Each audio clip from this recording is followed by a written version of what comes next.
Hello, everybody, and welcome to our special Christmas episode of The Corner. A Christmas time where the snow is so white that the alabaster savages just blend in with it. And speaking of which, I have my co-hosts, Jack Gunsky. My doctor told me to stop talking to you or else I would die. Yeah, well, I killed your doctor, so there. All right, and let's see, Moonshock. I'm here to make sure that Jack gets all of his rants off like they should be. And Terry Diamantis. As I said on Twitter, Merry Christmas, we got you cancer. If you want to know where we got it from, let's just say we know a guy. Oh, And this week's special guest, Satsu. I'm the black guy. No, it checks out. He is the black guy. okay. All right. Confirmed by CNN's fact checkers. Should we go to Snopes? No, CNN said it was only mostly true. Mostly true. While technically true. We found some light in him. He's not fully black. Mostly. Yeah. Well, these guys were making fun of me for pussing out because I didn't call the stream Black Christmas. Oh, yeah. That was Jack's idea, for the record. No, It wasn't my idea. I wish it was. I actually like the current name better. I think it's funnier. It has a better cadence to it. Wait, Satsu's black?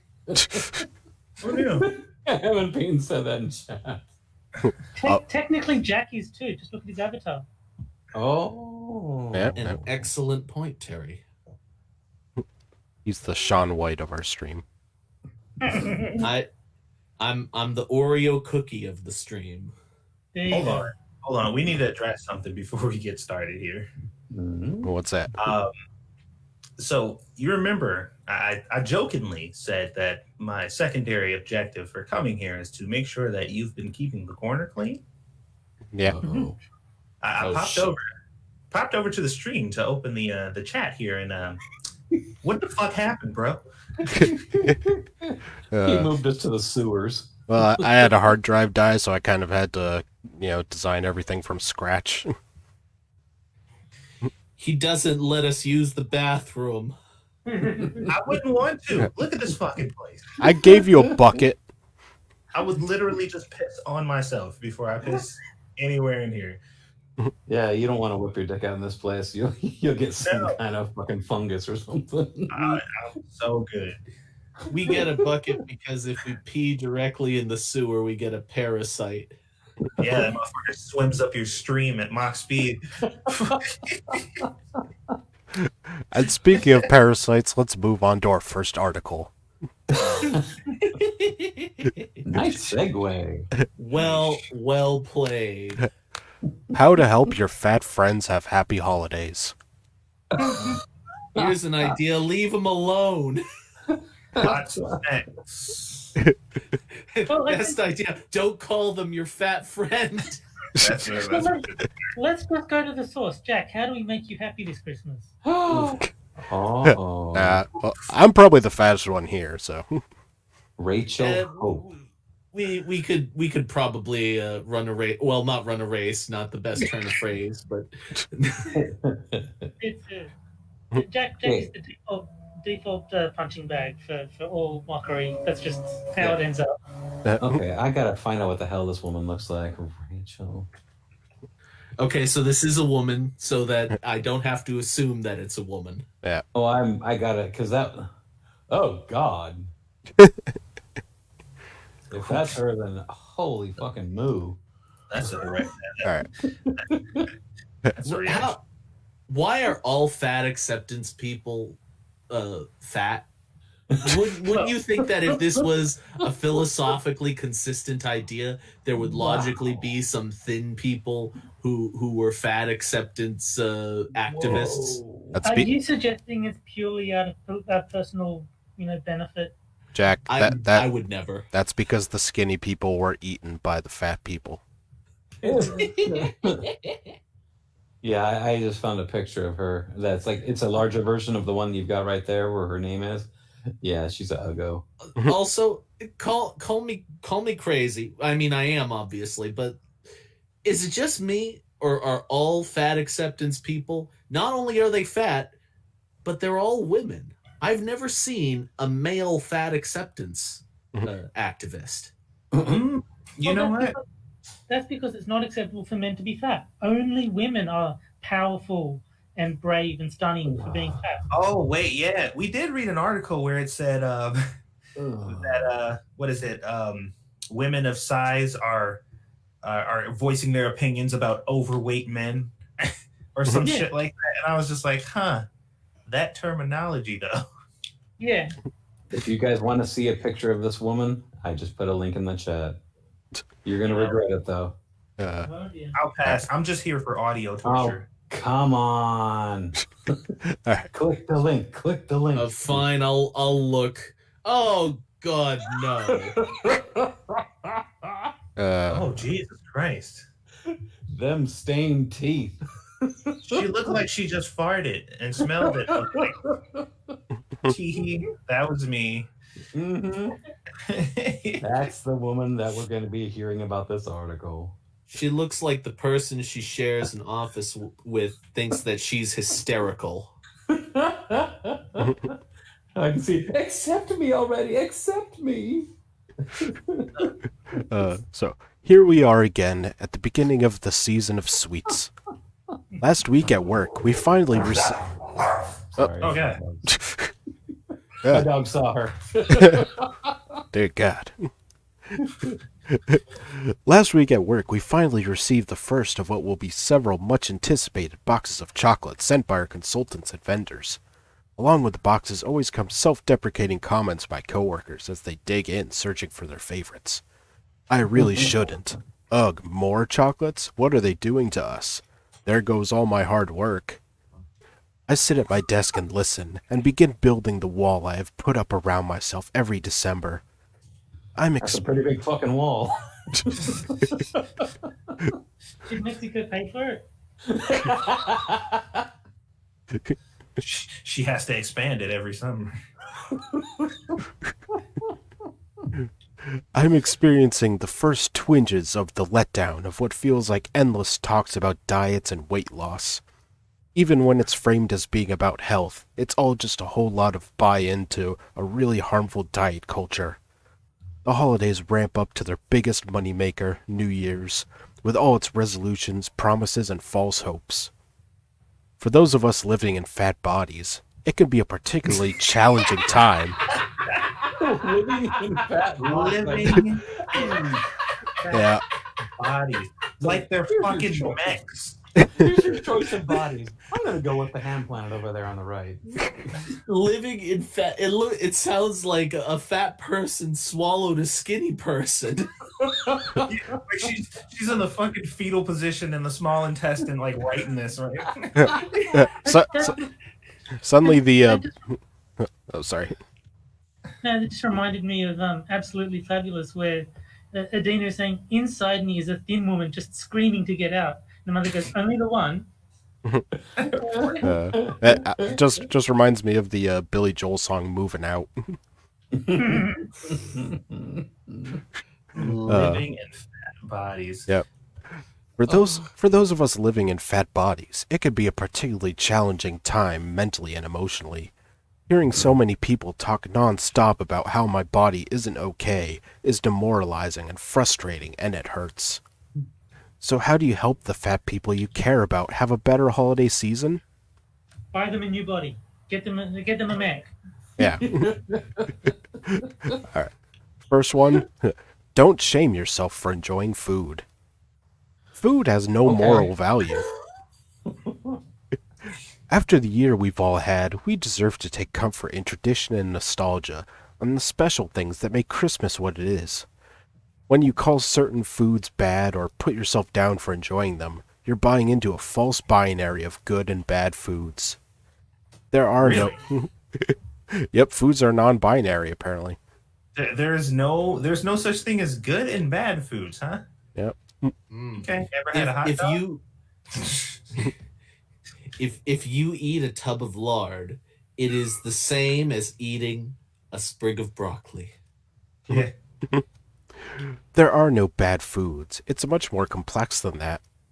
If you choose not to eat chocolate or drink eggnog, that's okay.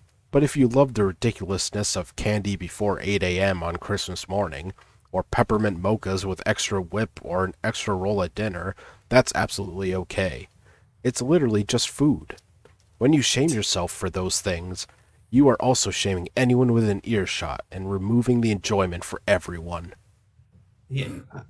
Everybody within earshot who thinks that everything is about them. Yes. Yes, I'm- exactly. This person has this nice little convenient justification. It's the end of the year and we're all tired. I wonder what justification she uses for the other 364 days of the year to eat clearly way too much food. Fat is beautiful, Jack. Don't you know?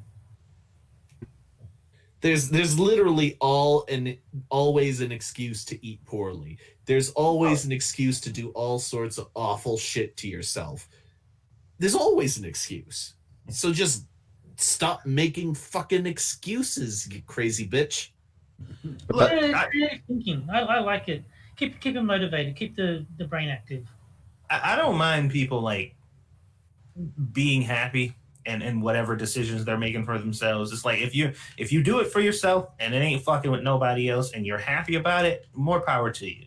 You know, but when you get to the point where you're like, you know, everybody should adopt this thing that makes me feel better because it makes me exclusively feel better and maybe some other people, then I'm just like, see, now you're stepping into that. Now it affects other people territory. And now you just need to set your chubby ass up. me, I'm all about like if you're doing it and you're okay with it and you acknowledge, look, I get it, I'm fat, but I like this and I'm gonna keep eating it. I'm 100% fine with that. Yeah, you know, I mean, so long as we don't sit next to each other on the airplane, I am 100% fine with whatever shit you eat. But it's when you start giving me this excuse bullshit that I start kind of like just in my mind, just shut the fuck up, you pussy ass bitch. I think of it kind of like smoking. Like everyone knows being fat is bad for you. Everyone knows smoking is bad for you. If you want to do it anyway, have fun. Just don't pretend that you're not doing something damaging to your body. Just accept it. Just be honest with people and yourself. It's like, yes, if I have, 3 whole chickens for a single meal, that's probably not healthy. Well, the thing is, they want to do this shit, but they don't want to feel bad about it. And I'm just like, well, stop doing it. That's the only way that, or stop feeling bad about it. Those are really your only 2 options. If you don't want to feel bad about it, you either need to stop doing it or you just need to stop feeling bad about it. Because it's still bad. Yeah, she's the type that says, I want a piece of pizza. Then she takes the whole thing. The other thing is that we don't really pay much attention to anyone other than ourselves and the people who are immediately adjacent to us. So when people are really fat, we'll notice them. But it's not like it's going to ruin our day or something like that if we see a fat person. Yeah. When these people think about how awful society treats them, most of that is just their personal insecurity. And so they are projecting their personal insecurity about their body image onto the rest of the world without taking any responsibility at all. Well, and that makes perfect sense if you think about it, because listen to her complaint. Her complaint wasn't, like, the first couple things she mentioned had nothing to do with saying those things directly to her. The first few things she mentioned is, don't say these things to yourself with fat people in earshot. Like, what? Yeah. Why would that affect you in any way? Because and what she said, if you're saying that about yourself, you're also disrespecting those fat people too. And it's like, I ain't even talking to you. Well, Why? In fairness, there's an extremely simple explanation for the refusal to accept responsibility. It is a woman that we're talking about, so. Yeah, that's true. She said it. And also, like, with the whole mech suit fat thing, now I'm just picturing a bunch of fat people joining together to make a Megazord. And now I'm imagining, like, you know how they do the cockpit shot on Power Rangers? It's that, except like they're all squished together between a bunch of fat limbs. Yeah, they like shake a little and some sparks fly out, you know, whenever they're hit. I think if there's any artists in the audience, we need one of them to draw Fat Voltron. Yeah, And they're fighting the villain, a giant thing of broccoli. the Callisto Zord. There you go. Or Calestatron.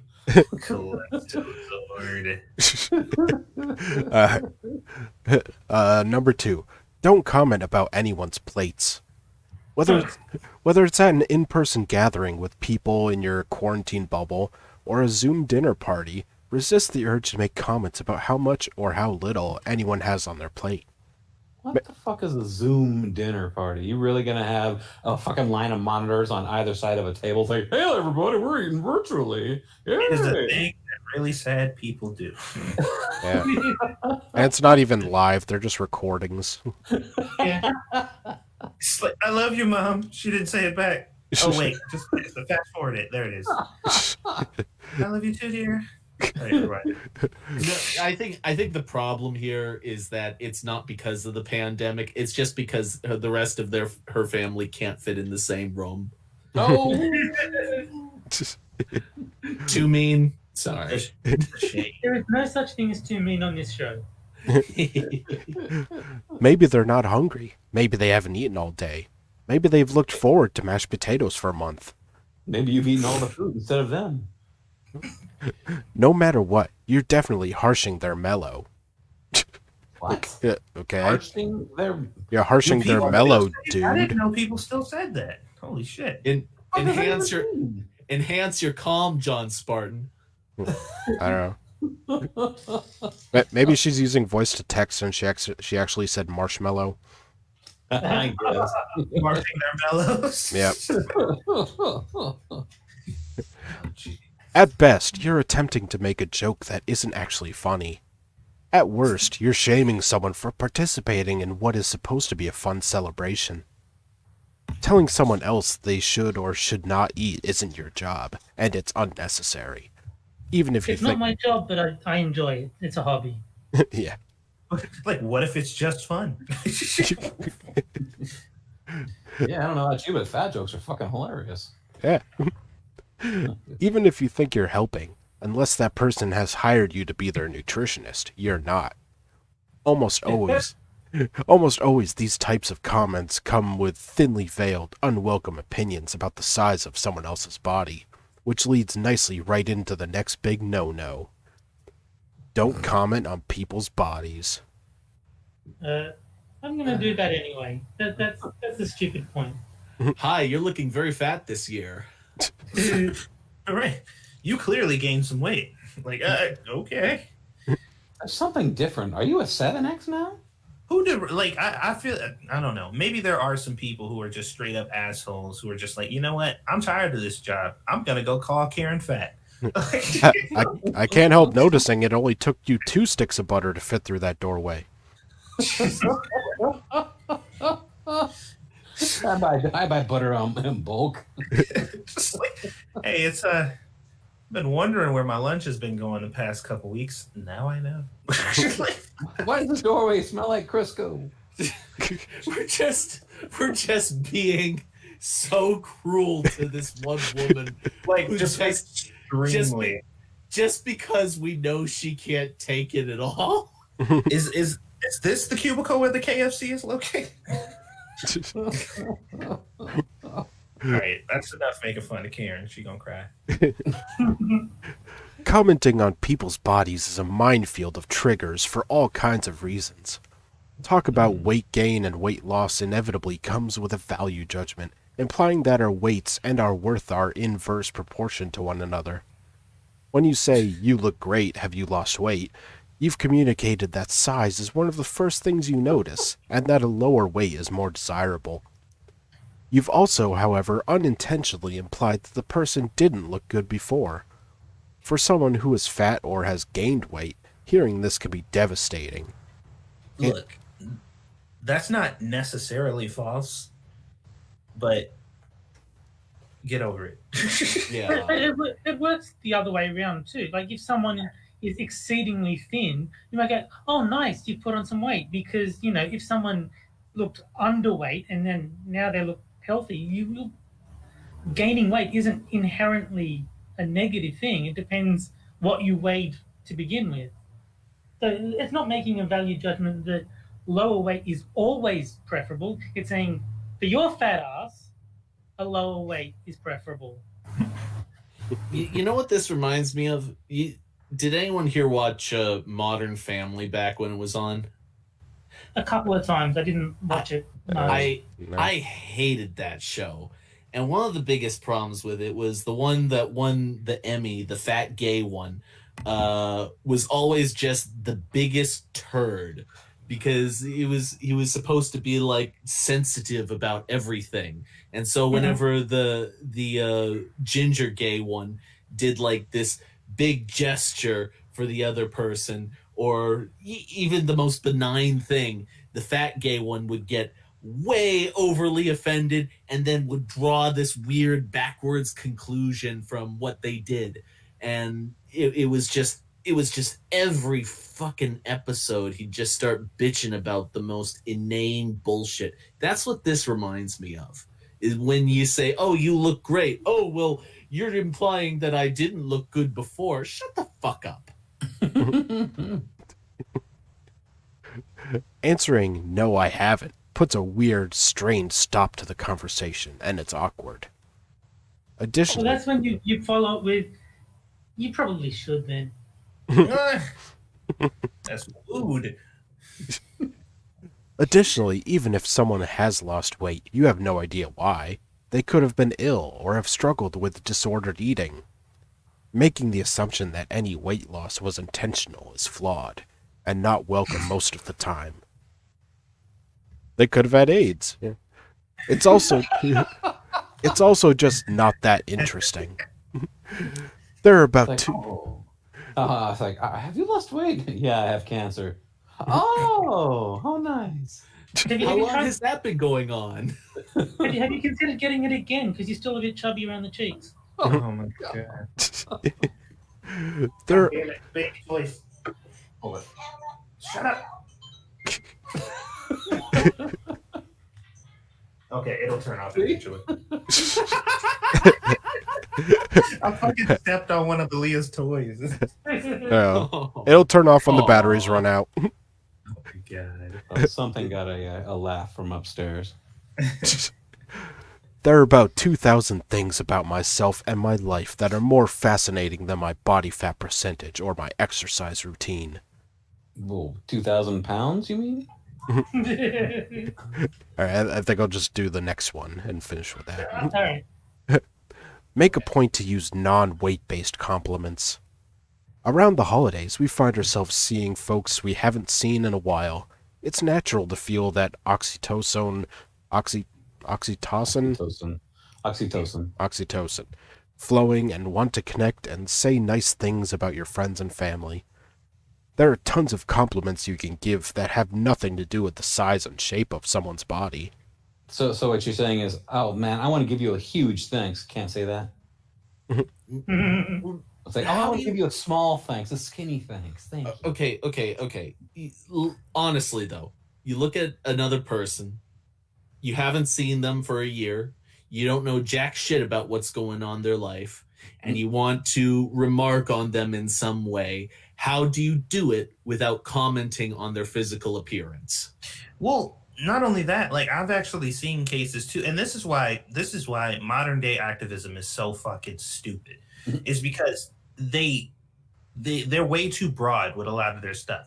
Because I've actually seen a situation where somebody lost a significant amount of weight through significant hard work, and due to people trying to be courteous, nobody said shit about it. Not a single person, and that person was fucking crushed.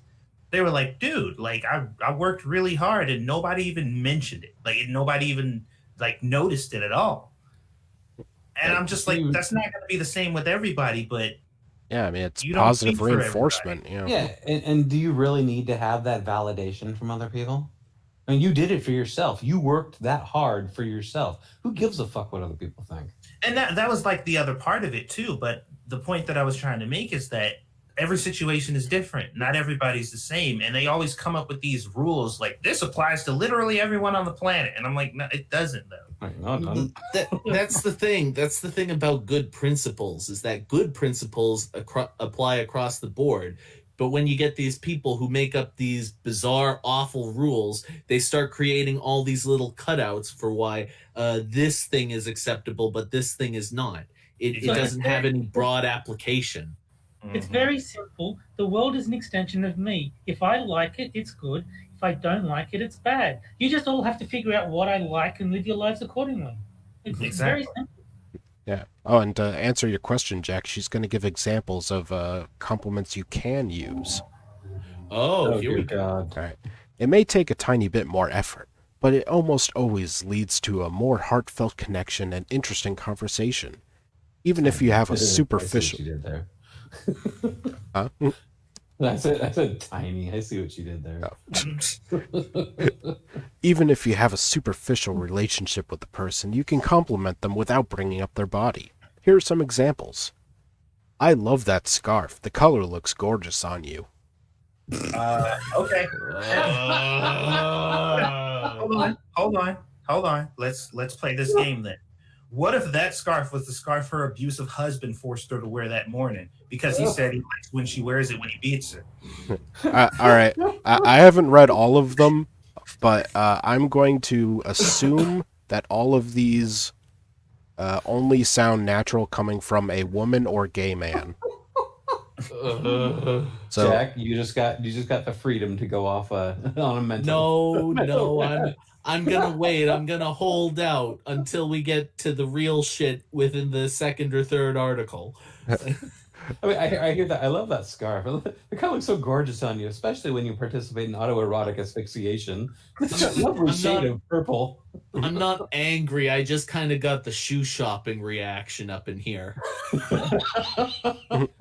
Like, this is such a woman thing to say. What do you know a straight man who would ever say, "Oh, I just love what you're wearing. I love that dress. The color works so well for you." Do you want to know who the king of fat jokes is? Al Bundy. Where the hell did that come from? Oh no! Somebody actually they have actually put compilations of all the fat jokes that he always made in Married with Children. Fucking hilarious, every single one of them. Gotcha. all right. Seeing your smile again is so refreshing. Okay. I'm so glad I get to see you / talk with you today. You're such a good listener. Make sure you mention the slash. Like when you're saying it, say the slash part in the compliment. What if it's a woman? Son is enjoying it. What if it's a woman and she just got in from work and some dude told her to smile outside? You've accomplished so much this year at work, at school, on hobbies, volunteering. These are like the word. This is like what I would expect to see on a greeting card from your boss. What if they haven't? What if they haven't though? What if they objectively have not accomplished much? What if that offends them because they know that they haven't accomplished anything and they're like, dude, okay, I get it. I haven't done anything. Thanks, fucking asshole. That's actually a good point because, like, with the lockdowns, if they've been out of work all this year and you say you've accomplished so much this year, they will take that as you being a smartass and giving them shit. How about this? Oh, go ahead. Sorry. What if the person has crooked teeth? Oh, seeing your smile again is so refreshing. Actually, okay, that's it. Actually, come to think of it, these all just sound like things you'd hear if one of your loved ones was replaced with a cyborg Right. who was But trying this to is the act human. Yeah, this is the reason why their fucking act is so fucking easy. You know, stuff like this. This is one of the primary reasons because it's so easy to just tear the entire narrative down with basic whataboutism. You have the best sense of humor. Thanks for always making me laugh. Okay. I love hearing about your work. I can't wait to see what you do next. These all sound so fucking generic. There's like no way to make them specific. And disingenuous too. Like a lot of them sound like It sounds insincere. yeah. No, I think the next one is my favorite. I'm so glad we're friends. Oh God, that sounds like something an autistic person would say. Like, I'm so glad we're friends. What if the response to that was "We're friends"? No, the response to that is I'm not. Well, at least one of us is. That's when you say, when did you get a pool table? That's my wife. And finally, you're so smart. I always learn new things from you. But what if you're not smart, huh? What if you're a fucking idiot and you're like, wow, you're so smart? Yeah, they just walked up to you and said, "Dumbest shit you've ever heard in your life." Yeah, well, what if this person is stupid, they're not your friend, they have a bad sense of humor, they dress badly, they have a bad smile, but they've lost weight? All of these except the last one probably apply to the author. The options are pretty much endless, and I don't know about you, but I'd rather receive any one of these compliments than being told that I look skinnier than the last time you saw me. Well, that's great. I'm happy for it. I Alright. always learn new things from you, like how to cook a banquet-style meal for one person. Yeah, how to deal with clinical depression and pretend that I'm happy.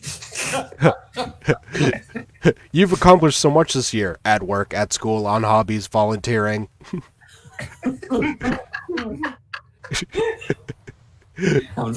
How not to look like a Volkswagen. Alright. And now, time to move on to our first game, which is the horseshoe game. Yay. Oh dear. I don't know if you remember Satsu, but this is the one where I take two quotes, one from a Black Separatist forum and one from Stormfront, and you have to figure out which is which. Uh-huh. Okay, yes, I do remember this. Alright, so, quote A.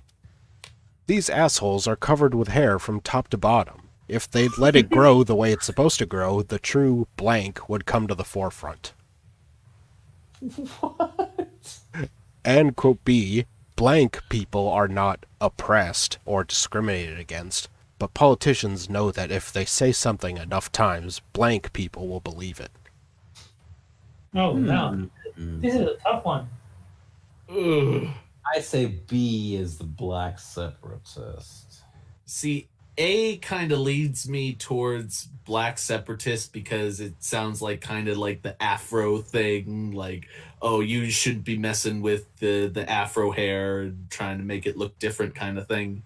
But on the other hand, B sounds like it could also be a Black Separatist thing. I'm going to say A is Stormfront, and they're talking about hairy black men, and B is Black Separatists talking about how whites aren't oppressed. Yep, that's my answer also. Final Yep. answer. I actually agree with that. Yep. I'm going to A. go the other way around because I want to be different. I love your opinions are so great when they're different, Satsu. No, the thing is that A could work either way, because it could work either like, oh, well, you're a black person, you're not letting your hair grow the right way, and that makes you like not that you know what I mean though. No, hold on. I need to complete my thoughts before I start talking. I can hear the error code sound just. Yeah, but it sounds like it could be either insulting them for being a crazy-haired black person, or insulting them for not living the way they should be living as a black person. Mhm. All right. Well, I'll just go down the line and say which one you think is Stormfront. So, Jack? Oh shit! I got so confused I forgot.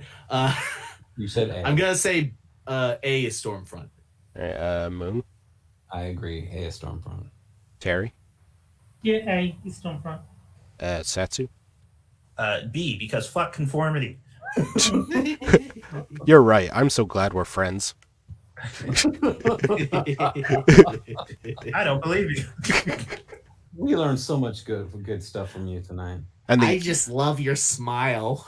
and the answer is they're both black separatists.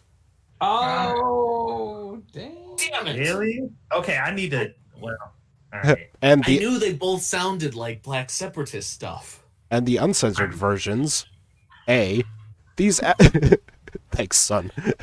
These assholes are covered with hair from top to bottom. If they'd let it grow the way it's supposed to grow, the true monkey would come to the forefront. Oh my god. And B, white people are not oppressed or discriminated against, but politicians know that if they say something enough times, white people will believe it. To be fair, both of those could have came. From either side, yeah. Yeah, that was a. Yeah, that was a tough one actually. Yeah, you just did a mind fuck on us. Thanks, Frostwood. I also didn't know both could be an option. Well, He's done it one time before, but he never tells us that. Hey, there's you want a special third option you can't see. Believe me, if I knew both could be an option, I'd have definitely went with that one. Like both Yeah. black separatists. you wanted a Black Christmas. Well, there you go. Yeah. With the double blank fist. It all came full circle. All right. Similar to those blacks. Has it ever been both Stormfront? I think it's both times it was both of them were black separatists, right? I'm sure I'll do both Stormfront at some point. No, just as I'm pretty sure last time you did both the same as both black separatists as well. Yeah. Just trying to remember. He's just trying to be PC, man. Yeah. Pickle chips. All right. And the next article isn't actually a Christmas one, but I did want to save it, especially for Satsu. Oh god. I gotta go to the bathroom for like We're- 20 we're- minutes out there. We're getting so woke tonight. And the article is anime is for black girls too. Ain't nobody keeping your black ass from watching anime, man. I would just like to note we actually have 3 weebs in the show tonight, so this is probably gonna cause some tension. Yeah. So stop being racist then. Just Alright. watch anime and be black while doing it. It's very easy. When manga You should write, Satsu, you should write a book on how to watch anime while black. I bet you people would buy it. I mean, Coming. It's gonna have 300 pages, and they're all gonna just say, "Do it." Make sure you put a few pictures of Shia LaBeouf saying, "Just do it." and the Emperor. What's the name of the author? I want to see the person. All right. The author is Rosalind Cummings Yeats. Yates. Yates. Yeates. Oh, thank you very much. Bet you she looks crazy. Because of course she has a hyphenated last name. Uh-huh. Bet you she looks like a crazy bitch. When manga genius Jacques A was growing up in a small Kansas town, she hid her love of anime and other nerdy interests because she worried they wouldn't be accepted by her friends. But after years of suppressing who she was while also navigating microaggressions, she realized the truths that fueled her fascination with shows like Sailor Moon and Pokemon. Navigating microaggressions. They're microaggressions. You don't need to navigate them. How dare you insult Sailor Moon like that? I watched Sailor Moon as a kid, but only because my sister did. I didn't realize at the time that it sucked. I bet you this Jacques Ave lady is not an anime genius at all. I bet you she knows a lot, but I bet you she's dumb as a post. I will admit, I watched Sailor Moon when I was a kid because I was 15 and I thought she was hot. That was my reason for watching it. And Pokemon was like the biggest thing ever when I was in middle school, but I was like the only one who wasn't collecting the cards and all that. Dude, it took me a long time. I was watching anime before I knew it was called anime. I didn't know what the fuck it was. All I knew was like cartoons, yay! Fucking Shaman King. I don't know what a fucking anime is. This shit comes on Saturdays, and I eat cereal while I watch it. She liked anime, even if, as she says of her time back then, black people who like weird stuff aren't usually accepted. I don't know, freaking name, eventually grew to accept herself. The isolation of being raised in a white town and loving Japanese-style animated cartoons eventually led to an $18,000 Kickstarter campaign and the creation of Adorned by Chi, Ai's Japanese-style comic book series featuring melanin-rich characters. Bitch, it's shit. You know what? This story is starting to piss me off. I hoped it would. Why do you think he does it, Satsu? This is frosted glass. He's a genius at zeroing in on your biggest pet peeves and just drilling into them. I know he is. He's a fucking he's a pistosity surgeon. I get it, but he's an evil genius, I tells ya. But there is something missing from this article that was not mentioned at all, and from what I just heard, I don't think it's gonna be mentioned. What's that? Apparently, the narrative here is that this person growing up as a black person could not express their love for anime because what appears to be, I don't know, white people, and I take great issue with that. That is a bullshit narrative. And not specifically because of my anecdotal experience, but growing up, especially dealing with, obviously I'm black. I lived in a black neighborhood, went to an all-black school or whatever. As a black person, the people who got down your throat and talk shit about you liking anime and stuff or whatever was other black people. And it wasn't because it was anime or because it was nerdy. It was because that was white people shit. That shit that white people do. And they would say that all the time. Like, what, are you trying to be white or something like that? If you listen to rock music, if you watch anime, that was the shit that you got all the time. And it wasn't until I started hanging out with white people that my love for anime and video games was accepted fully, where I felt comfortable talking about it. So I refuse to believe that she grew up around black people and her experience as an anime watcher was just like, no, just other people were upset about it. Like, no, I'm not accepting that as a reality. Well, that's why she's here to make melanin-rich anime. So it's no longer white people shit. All right, let's see. I put a link in chat to what this woman looks like. I eventually grew to Oh no, I read that part. I lost my place. Sorry. No, it's fine. How dare you? Ai's Japanese-style comic book series featuring melanin-rich characters. I created a universe where 5 brown-skinned university students in Nigeria discover they have goddess-like powers. I wanted them to be Nigerian and Igbo because Yoruba culture is always shown, says I, who is of Nigerian heritage. African beliefs aren't given respect and celebration. Why don't our gods and goddesses get the same treatment as Greek mythology? I include Igbo goddesses as part of the storyline. And that was just in 2018. Ai's manga, comic books that mimic a specific Japanese artistic style, have since attracted the attention of Sanrio of Hello Kitty fame, with whom Ai has produced a capsule collection of size-inclusive tees and sweatshirts. Are we linking the first article to this one now? Hmm? Say, oh, your anime is so great. I'm so glad we're friends. Can I just say something? No. I've seen historical products of Africa and Europe, and I'm sorry, but if you're talking about who had all the cool shit, it was Europe. I'm sorry, but you go to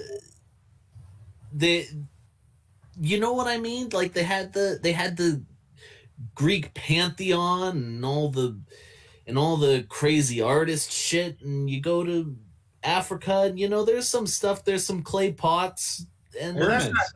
that's not even the narrative that I would even argue. The if you ask most black people about the gods that they are referencing right now who live in America, they wouldn't know what the fuck you're talking about. You would have to explain to them and give them context because that's not the culture that built where we live.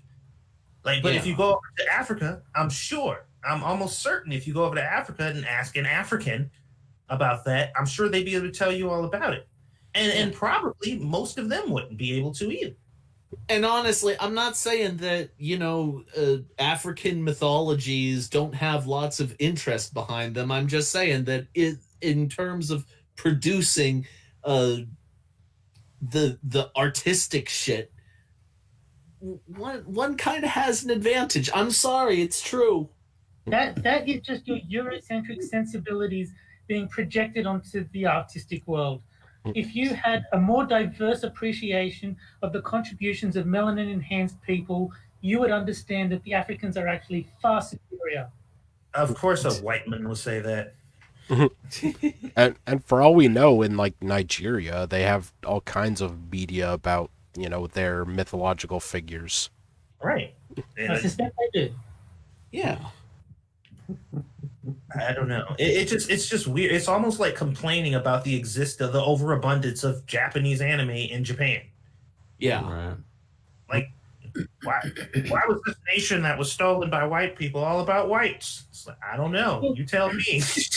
Also, how is this? The other thing is they don't seem to have a problem with, say, African TV having too many black people in it. Right. Well, where's all the white people? This isn't diverse.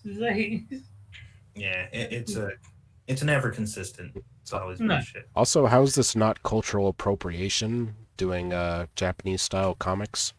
It should be. Oh yeah, that's a What- good point. No, the only people that appropriate culture are white people. Yep. That is right. true. That is true. I has also inked a development deal with Madison Wells for comics, merchandise, film, and TV. Adorned by Chi is now a 6-figure lifestyle business that includes 5 different manga series, tees with sayings like Pretty Girls Like Anime and Anime Baddie, hoodies, totes, water bottles, and a horror comedy book in development. Having those juicy on the asses. So they're ugly shaming.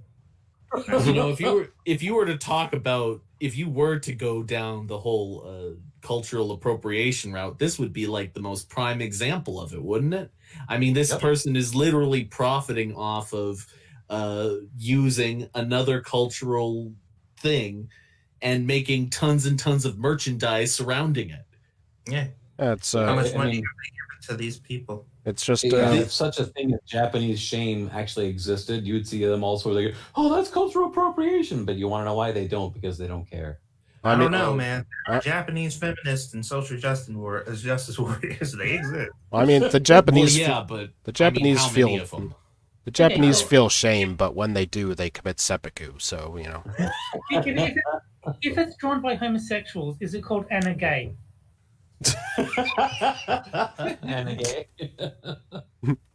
If Anna Kasparian from the Young Turks ever goes lesbo, that's what she'll be called. But she needs like $300,000 to do it, so that because It's she called can't do anything for free. Well, she is fucking better than you. queer anime. Thank you very much. Just don't talk to her about Armenia. Adorned by Chi's main Genocide. What are you talking about? Oh shit. Adorned by Chi's main character, a Daisy, is a cocoa-skinned cutie who wears a short fro, has extreme social anxiety, and doesn't think anybody likes her. Cocoa skinned. Yeah. And here's how you know the character was written by a feminist. She cries all the time. She's definitely me, says I, laughing. Her magical girl power is empathy. A DZ can tap into others' feelings and manipulate them by projecting her own. Wow. That is the most feminist shit I've ever heard. Holy fuck. That sounds like the most boring superpower ever. A hero that cries all the time, and their power is empathy.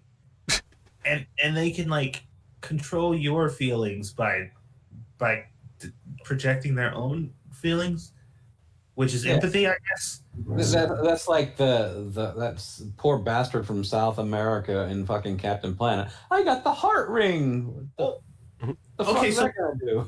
So what if, for example, there's a dude stabbing some lady in an alley, and you're just like, all right, here's my chance to shine. So you hop in and you use your empathy powers to make him feel what you feel when you witness that. It's like, you should feel empathy for this woman. Look at this horrible thing you're doing to her. And he's like, oh yeah, my mom was killed this exact way. That's why I'm doing it to her. Don't worry, I already got it. So he just continues to stab her. Like, yep, I know exactly how this feels. And what do you do now? She would probably screw it up so that she just felt what it's like to be stabbed. So wait, she can project her own feelings onto other people, but other people in turn cannot project their feelings onto her. Isn't that the most egotistical thing in the universe? Like, to have no ability to empathize with other people, just to force your feelings onto everyone else. Does she ask for consent first? Her superpower is empathy. She makes other people feel empathy, so she doesn't have to. But I mean, apparently you like this, Satsu, because the next sentence is, this sort of manga is popular among black people because I says we can relate. I think really, because I used to live in the hood, and several people got killed on the regular basis. And whenever somebody died and some shit happened, either most people didn't care, or when the police came around to figure out what was happening, nobody saw anything. It was super empathetic. I'm sure all those people relate. I think we're overlooking something here. We can't really use Satsu as an example unless he voted for Biden. Oh, that's right. Yeah. Good point. That poor murderer. They must have been feeling really bad when they stuck that knife right in that person's back. Hold on a second. I made a contract with the Negromancer, and I had to use his picture for my avatar for a while to keep my black card. We've already gone through this. I still have it for that reason. Yeah, didn't you read the lore? Yeah. But I defeated the Negromancer through diplomacy, baby. That was crazy. I'll just do a little more of this one. All right. I think it's because most anime protagonists are underdogs, shunned by society and treated unfairly or just underestimated, I explains. But these characters wield great power or great knowledge. I think black people see ourselves in them. Whatever. Fuck off. And then this is so fucking pretentious. It's just like, and this is what separates you from regular anime fans. This is why some of the gatekeeping and shit happens, because everybody else is just like, this show is really cool. It has a pretty relatable story, and I understand it as a human being who also has emotions. You're just like, I'm a Negro, so I get it more. It's like, go sit down. Shut the fuck up. Why nobody talking? I'm sorry, but if you need to see someone who looks like you in order to empathize with them, you have a problem. Yeah. That just straight up, you have a serious deficiency, a moral deficiency, if you cannot empathize with someone on the sole basis that they don't look like you. That is not true. I can only empathize with other disembodied feet, and I'm fine. I gotta ask this of you, Satsu. How many times do you have to, and you read shit like that, you're like, this person does not represent me. I mean, this is just fucking retarded. Whenever I watch an anime of a harem protagonist who for some reason is allergic to vagina, I'm just like, yeah, for me. Because that happens far too often. I cannot stand a harem anime with a male protagonist who's just like, ew, girls. Oh no, I have tripped and fallen into your breasts. this is a terrible coincidence, and now you have to beat me up. By the way, Happened to a young male. by the way, that scarf looks great on you. You've accomplished so much in your education, job. I just realized something. If you're supposed to see yourself in like these characters, shouldn't they all be like really hot women? I guess so. Yeah, that would help. I'd like to see myself in in these characters. Mhm. All right, and it's We ain't on. gonna elaborate on that one. They might not be into foot stuff. Yeah. Well, and that is kink shaming, and they should be cancelled for it. Yeah. Or killed, whichever. All right, and it's on to our second game, and this one is called Poe or No, and this one, I'm going to read the titles of 3 articles. 2 of them are actual Medium articles, and 1 of them I made up, and you have to figure out which one is fake.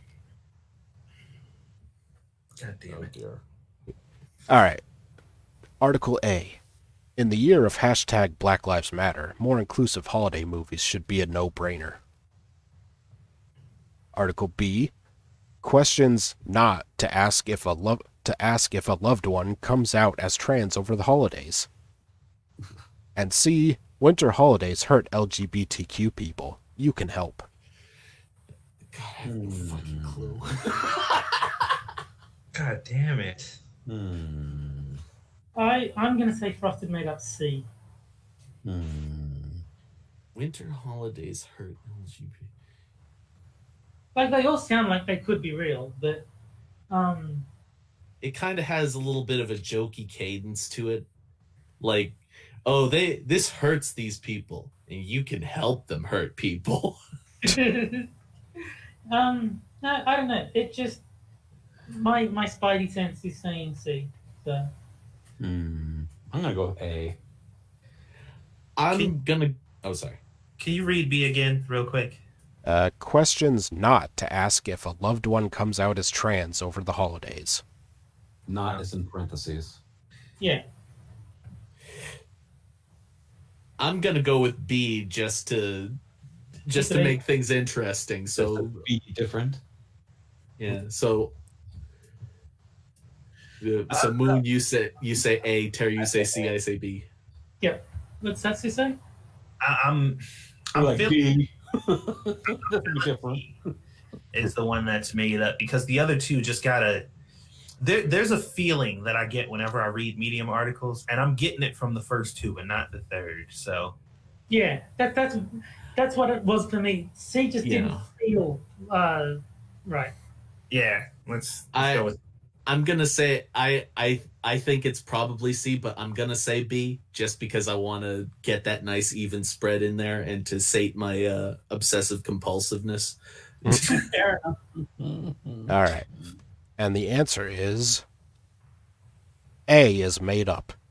Oh yeah. Oh, really? You even use the word no-brainer? That's the one that tipped me off. I'm like, that's Yeah.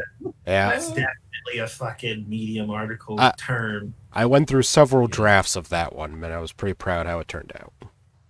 Read it again for everybody, just to. In the year of hashtag Black Lives Matter, more inclusive holiday movies should be a no-brainer. You are way too good at that, man. Oh, I love the Jonathan Frakes picture too. I'm telling this man is a genius. This man is an evil genius. I don't know what you're gonna be doing in 10 years, but we're all probably gonna be dead because of it. Well, here's the thing. Look, if I had to rank them, that would have been number 1, absolutely a Medium article. Yeah, me too. Yeah, because it sounded the most Medium article-ish. No, for me, B sounded like the one that was absolutely, definitely a real article. I think I might have even read that article. That's it. Like, it just B stood out as okay. That one's 100% real, and then like A and C just felt more fake. But I was wrong. Of course, B is real. You just replace comes out as trans with is fat. Question's not to ask if a loved one is fat over the holidays. To be fair, I think last week everybody seemed to guess right. So at least Well, I'm. I got it right. I think last week I was in chat, and as soon as I saw the options, I said, "Yep, that one's Frosted's." I got it right this week, and none of you guys did. That is true. Well, whoop-de-doo for you. I know. That means absolutely fucking nothing, but I'll take the scarf as a consolation prize. That is a really nice scarf, by the way. Yeah. All right. And on to our next article. Negro Solstice, the day black people got their superpowers.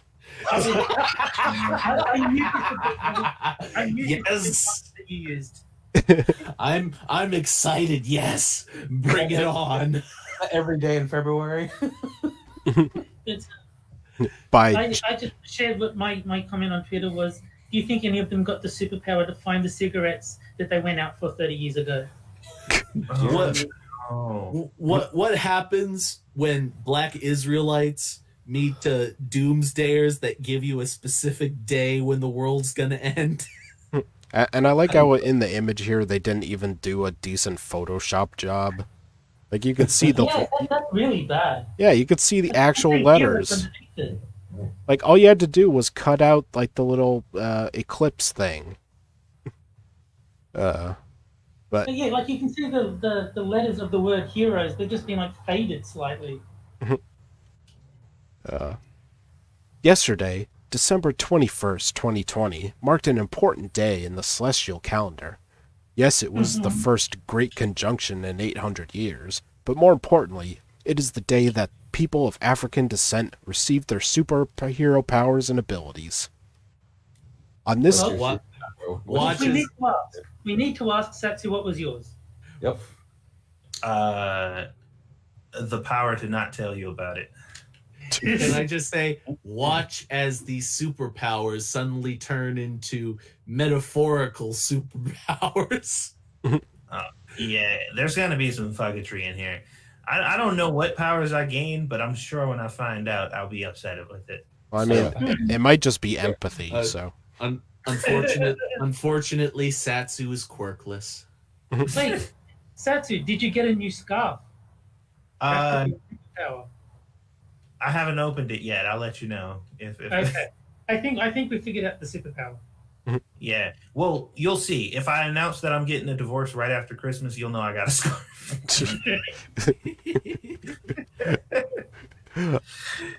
On this day, also known as Negro Solstice, and on days leading up to it, hundreds of thousands of images of black superheroes with various powers circulated social media. In a year where representation has been at the forefront of conversations of racial injustices and inequities, the images of black superheroes that flooded every social media channel, but especially Twitter, is magic itself. Can I just say, I tried to put hashtag Negrolstus in chat and YouTube censored it.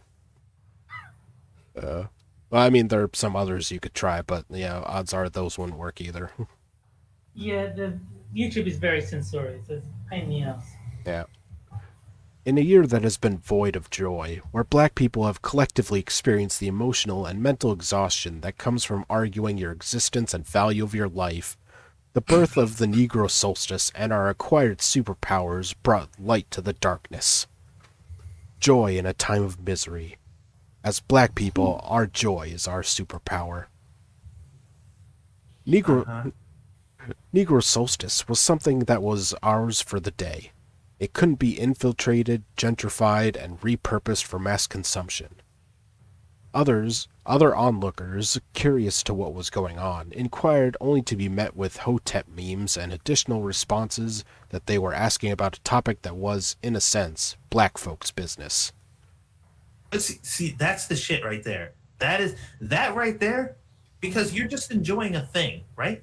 It's a thing that you're enjoying as a group, and that's fine. And then people are like, oh, hey, what's going on over there? You mind your business, whitey. And it's like, this is why we don't like you.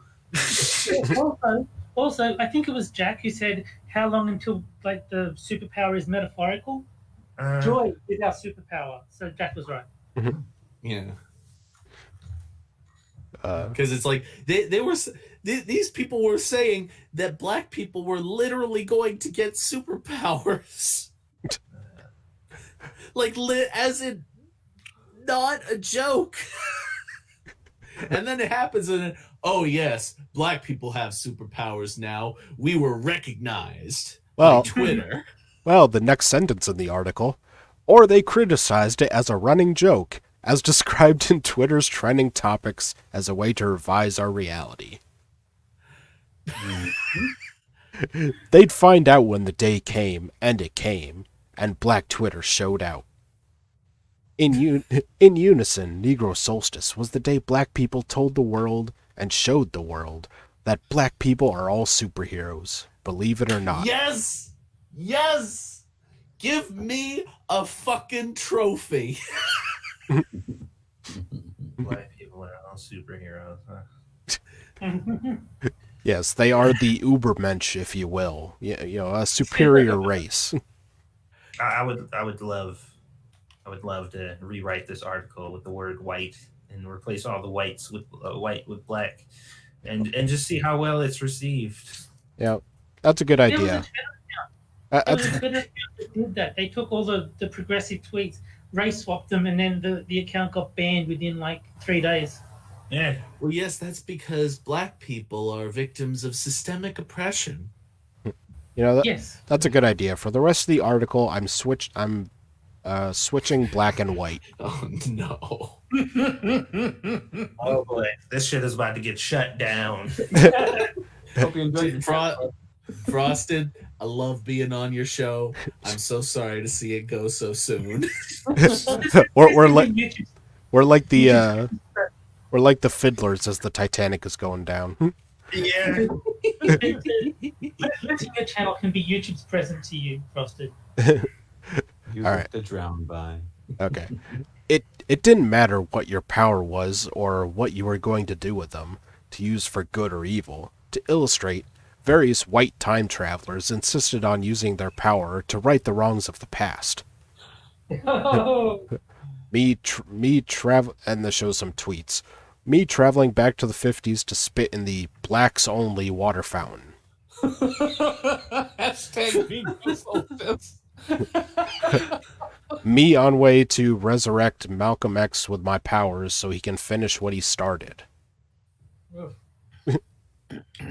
Time travel to the 1400s and everybody already jumping Christopher Columbus. All right. Now you should have substituted like Richard Spencer for Malcolm X. yeah. Can I just say, in terms of the solstice puns, I kind of like the one I came up with, Soul Sister. SOL, Saul's sister.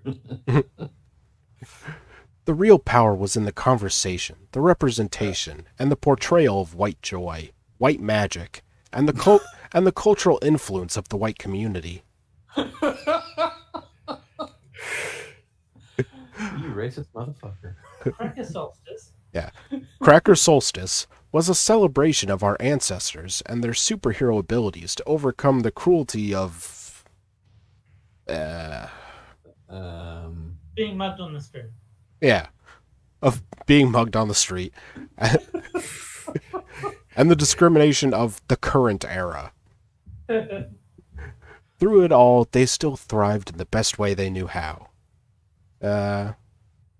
In the antebellum South, our ancestors escaped into the swamps to find freedom. In both the North and South, they turned worship centers into a space for white solidarity. An escape from the daily oppressions. In the North, there was a whole renaissance of jazz, art, and intellectualism in Harlem. Huh. Our ancestors were real-life superheroes. Malcolm, Huey, Nat, Harriet, Sojourner, Martin, Thurgood, and Langston, among many, many others. Cracker Solstice also continued as a recent theme of portraying the transcendent powers of ancestral white spirituality in media, as seen in Lovecraft Country, Watchmen, and even Beyonce's White is King visual album. I can see Beyonce coming out with albums as white as king. White spirituality has always been an act of rebellion and possibility. We are able to see ourselves celebrated as heroines. Our ancestors are speaking through us louder than ever, telling us to remember who we are. Wakanda isn't a fictional place, but is a very real place, tethered to the collective non-melanated soul. It's our magic. There were people who were actually saying that Wakanda was real, and then it suddenly became a metaphor. Why can't you? I just want to correct the article. Like, going back to it being about black people, they say we want to be recognized as heroines. Heroin addicts is the term that they were going for there. You want to know how you get respect and don't have people make fun of you? You look at the people who are saying shit like black people are suddenly gonna become superheroes or Wakanda is real, and you call them out for being dumb motherfuckers. They're fucking morons. Just call them morons, and you don't have to explain anything else. Guess what? Every sect of society has morons. Stupidity is race neutral, unless you talk to certain white people, white supremacists. And was not Black Panther written by a white Jewish guy? He was. Stop being racist, So- Moon. Oh, I'm sorry. That just cracks me. They're using this Wakanda like it's the fucking utopia that they are all looking forward to. Like, yeah, we can do Look, this. A huge xenophobic nation that basically prides itself on ethno-realism. Yes. Like, yeah, that's a great place. And why didn't any black person start just say, like, why the fuck does Wakanda, like, they got spears and shit like you would normally see out there with the like that in and of itself, like, you're stereotyping your own people. Yeah, one of the most technologically advanced nations in the world. Yeah. They still found a way to Incorporate spears and Yes. I saw headdress and that shit. I actually had to punish myself by watching that movie, and I'm like, I come out of like, this is the dumbest fucking movie I've ever seen. In fairness, Even spears is cultural appropriation because Brittany was white. in fairness, I did not watch Black Panther. It looked like shit, but then again, it didn't look like shit because, the people who wrote it were kind of, racist and demand everyone be black. It looked like shit because it looked like a generic Marvel movie. Yeah. Well, I didn't go into it thinking, oh, this is I don't care about the whole racial undertone. Like, I just watched them. I'm like, this movie is stupid. It's not this great cinematic masterpiece that they're calling it. They're just doing that because they're virtue signaling. Well, the thing is that like Black Panther was awesome when they introduced him in Civil War, but his actual solo movie was like kind of generic The and nothing greatest special. movie ever made, and don't you dare say it wasn't. Yeah, you Like- criticize you're racist. Like he was. Well, I haven't seen the movie, so I can't even comment on that. But the thing that really tipped me off is asking people what they thought about it. That told me everything I needed to know. Because I'm just like, you ask most black people, well, what did you think about Black Panther? And they're like, oh, it had so many black people in it, and it was just a huge thing of diversity or whatever. And I'm like, okay, so what about the movie? They're like, oh yeah, it was cool. It's like, wait, hold on, wait a minute. Yeah. You just said it was the greatest thing to ever hit film when you were talking about how many Negroes were in it, but I'm asking you about the movie. Like, I want to know what happened in the movie. Was it good? Yeah, it was all right. Just ask them. No, just ask them what actually happens in the movie. Ask them for a plot analysis. I bet you that most people can't even remember, because that's what Marvel movies are like. You don't even remember what actually happens in it. You just kind of go in, ingest it, and shit it out. No, Well, they're I didn't like Iron Man. Like I've only seen one Marvel movie, which was Iron Man, and I didn't like it. I didn't feel like anything interesting ever happened in it. there are plenty of good Marvel movies. It's just that Black Panther was one of the more forgettable ones. No, the vast majority of, I would even go so far to say, all but a few Marvel movies are just absolute shit. No. People assured me that the first Iron Man movie, that's one of the really good ones, and I didn't like it. So if I didn't like one of the really good ones, I'm not going to watch any of the other ones. the first part of Iron Man, when they're in the desert and they create that little tiny subplot right there, that little contained story was good. The rest of the movie, all I remember about it is that Jeff Bridges was evil. That's all I remember about it. I remember one thing, and that was him flying straight up with the bad guy because he fixed his suit to be resistant to flying straight up. Yeah. That's it. That's the one thing I remember from the movie. But, okay. Guardians of the Galaxy was pretty good. It had some funny jokes in it, but it also, like most Marvel movies, had a lot of forgettable plot points. That to me is the Marvel formula. It doesn't have to be memorable. It doesn't have to be a particularly brilliant plot. It just has to contain all the characters you want to see. Well, for me, and this is just my personal opinion, there isn't a Marvel movie I've seen that I did not like. And not like, oh, this movie's great, but I was just like, I don't think I've ever seen a Marvel movie and was like, I don't like this movie. That's the response that they're aiming for. They're aiming for digestible, but that does not mean good. That does not mean quality. Yeah, and that doesn't necessarily mean all of them were good or great. It was just like, I'm not upset that I've seen this. I don't feel like I wasted my money. No, I mean, I saw Iron Man for free, so I didn't feel like I got ripped off. But I did feel like I wasted 2 hours of my life. like a few of them are generic, but like some of them are like really good, like Winter Soldier, Civil War, Infinity War. I almost fell asleep during Winter Soldier. I thought Winter Soldier was terrible. And I realize that's going to make me a lot of enemies because I know a lot of people say Winter Soldier is like, it's like Marvel jizzing directly in your face. But it just wasn't for me. I thought it was boring. I thought that the so-called noir crime, what do you call it, paranoia element of it was thoroughly lacking. And I just saw a whole bunch of spectacle where a good plot would have been more like a hard boiled. Well, you know why you didn't like it, right? Why? Right? Yeah. Oh yeah, of course. Sorry, I'm a racist for. Weren't enough black people. Yeah. Fucking racist. I could tell you all. I could tell you all what the greatest movie in the history of mankind was, but I don't think you want to hear it. Oh Jesus! Another Jeff Bridges movie. Another Jeff Bridges superhero movie.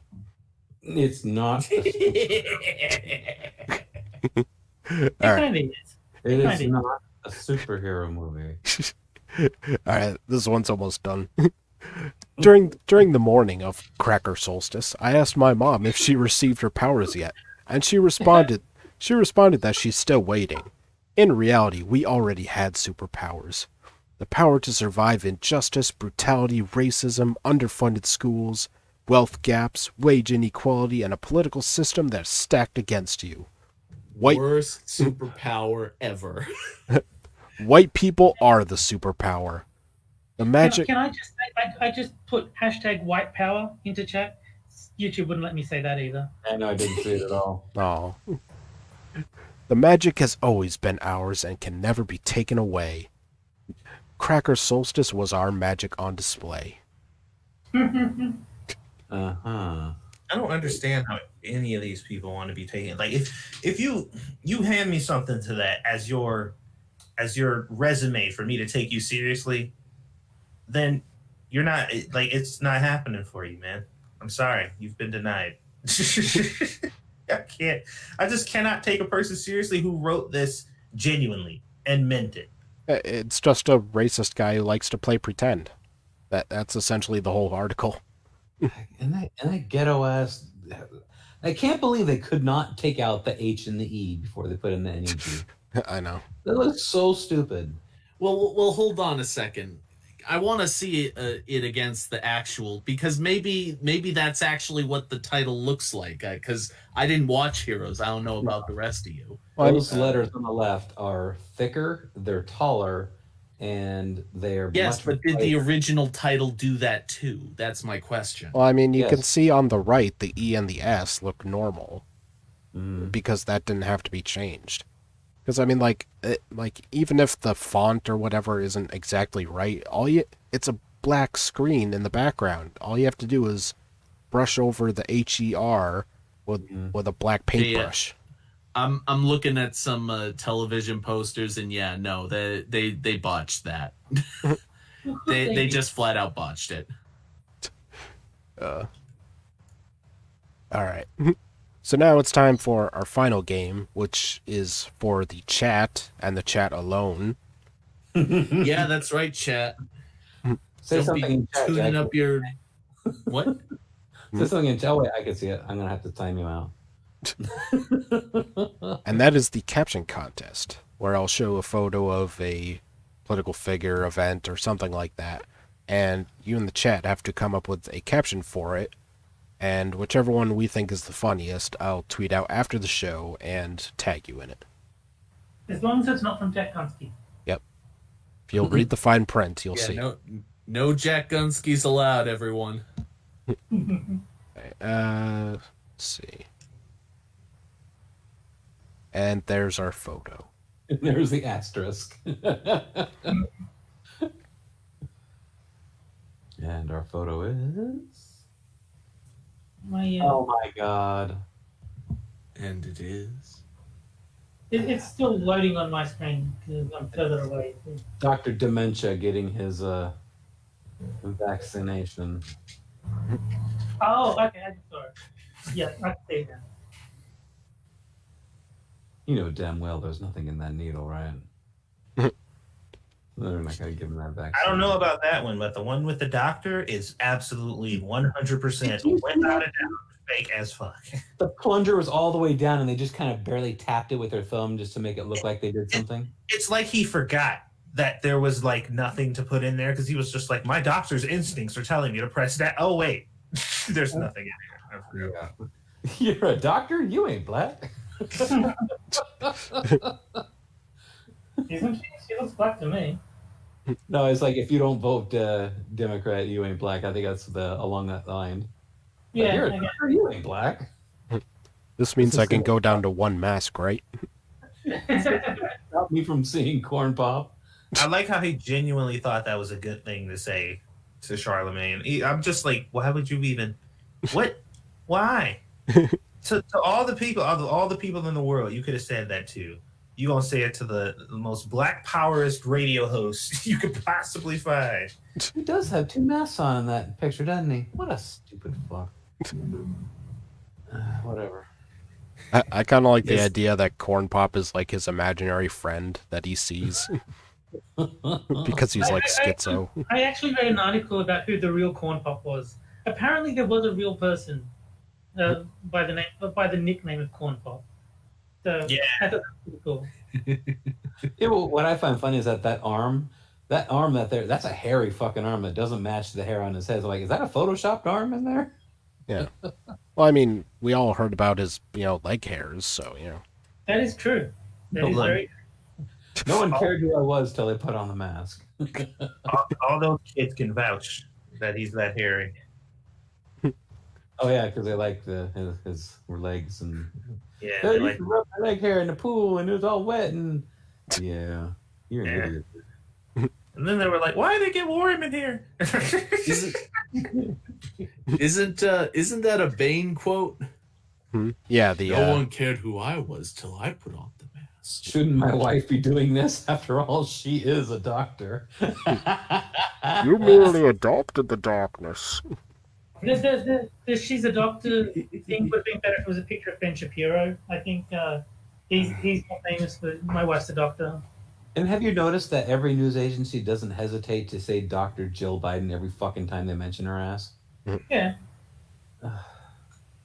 Yeah. They put some respect on her name. Yeah. Give it a Did I few tell you I months. was proud of my son? I like that one. I like it. Uh, All Man, right. this Steam sale need to stop fucking yelling at me. All right. Yeah, I bought a bunch of games already. I'm I'm never here. going to play, but I bought them. All right, and I think we'll stop there.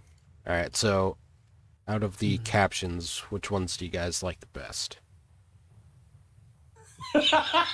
Just a little prick and Joe Biden. That's my favorite one.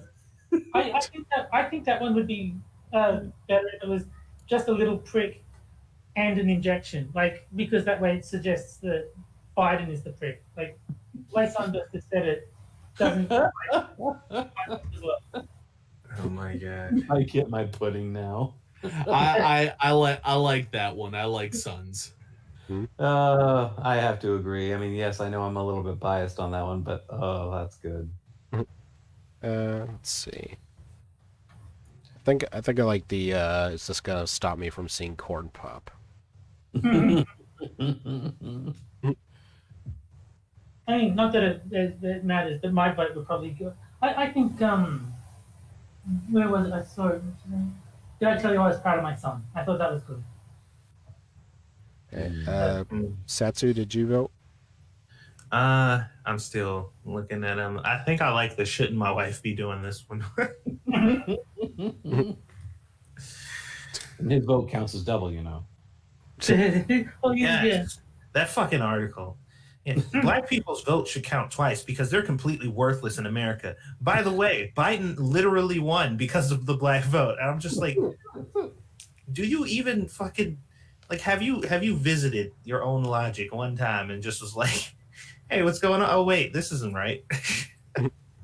Fucking idiots, man.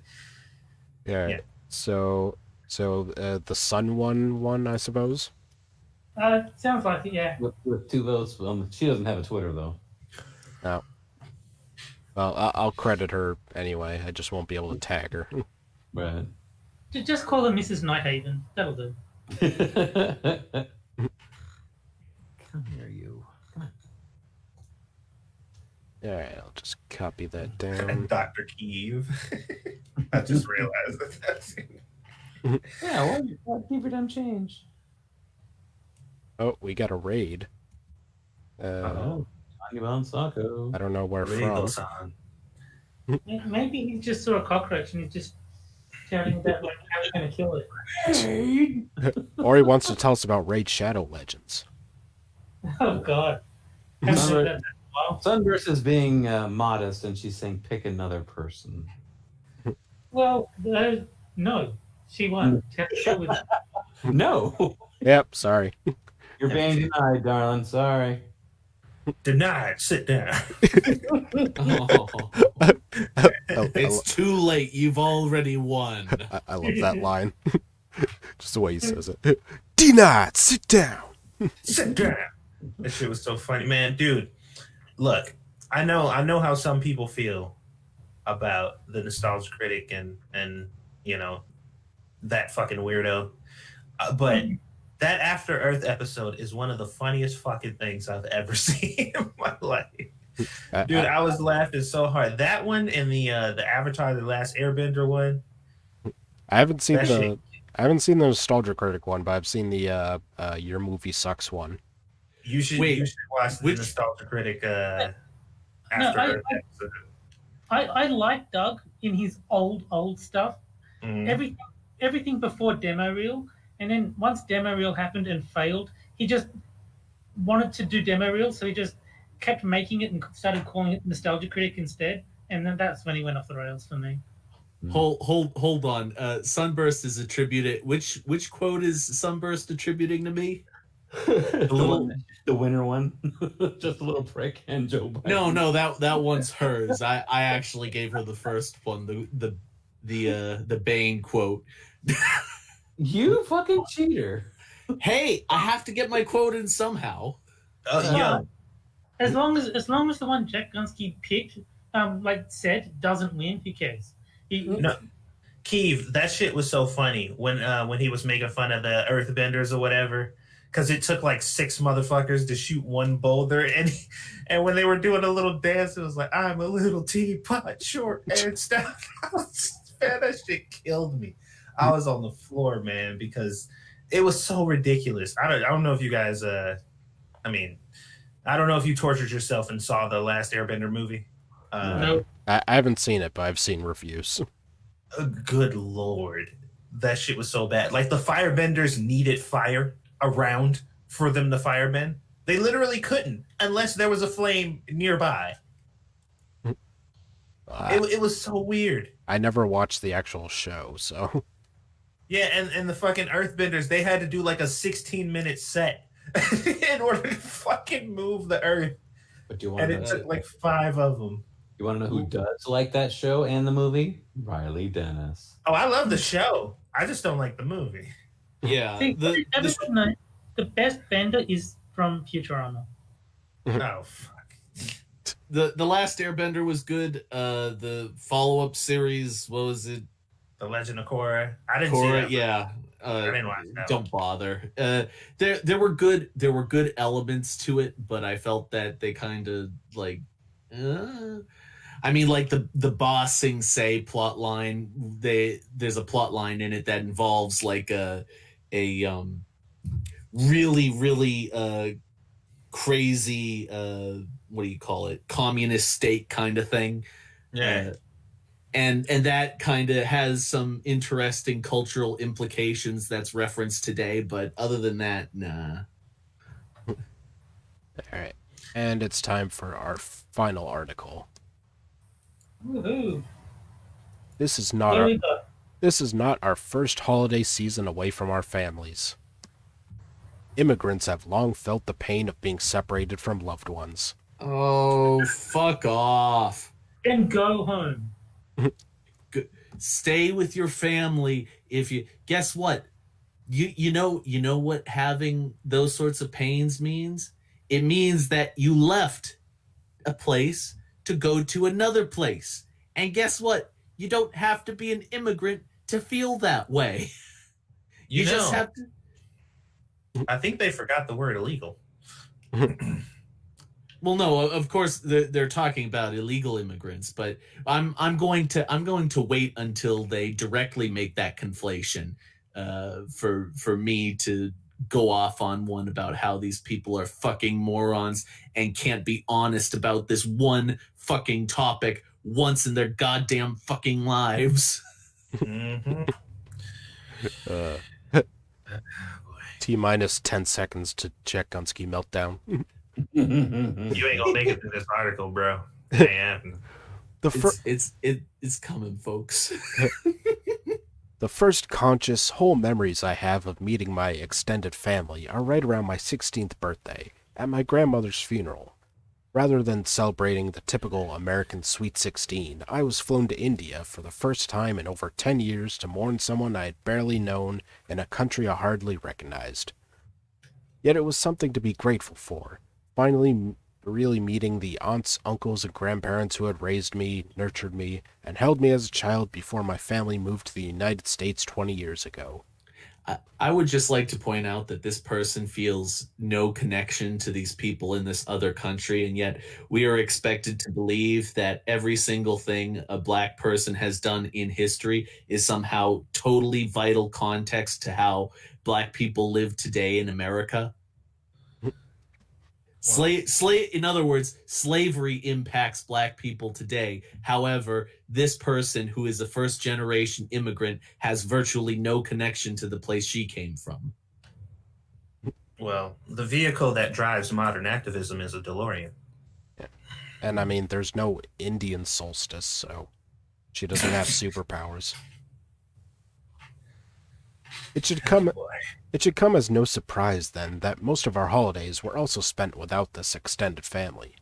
Diwalis consisted of my brother and me lighting diyas around our childhood home in central New Jersey, listening to our parents reminisce about how much fun this festive season was in India, how many dozens of people celebrating light and love they were surrounded by, something that yada yada yada yada.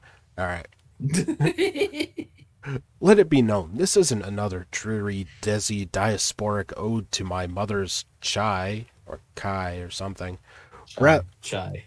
Rather, it's an ode to the basic human connections stolen from an innumerable amount of immigrants of color, as white Americans feel entitled to maintain traditions at all costs, especially now.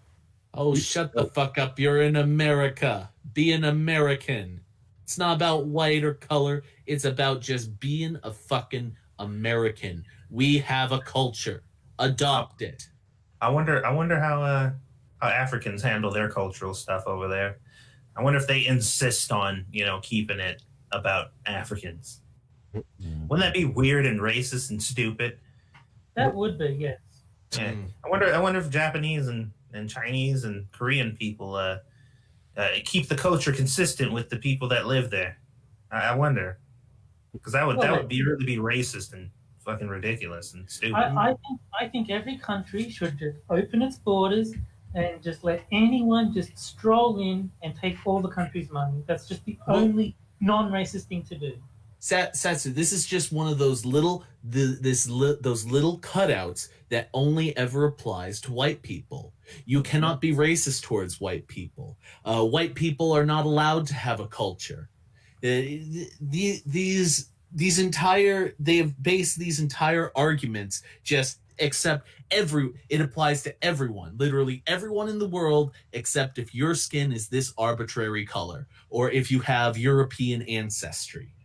The arguments apply to literally everyone else, but not this. Why? Because we said so. And that's all we ever get from these goddamn people.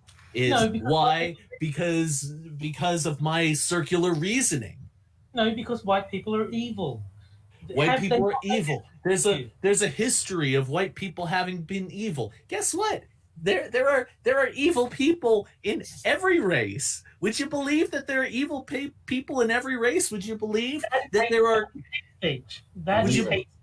Would you believe that right now in China there are actual literal concentration camps that people on the left just don't like to talk about at all? But there are actual literal concentration camps going on in another culture.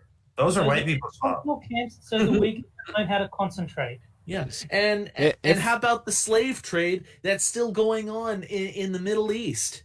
How about that? There's actual literal slavery that's going on today, but people don't like to talk about that because the people who are doing the slave trading happen to be Muslim. And you can't criticize another religion these days, unless of course it's Christianity. Only white people can keep slaves, Jack. Come on. But the only thing these arguments apply to is white people. Why? Because fuck it. That's why. Because we're here. We're in a country that's doing well. And you can't do well. You have to be mediocre.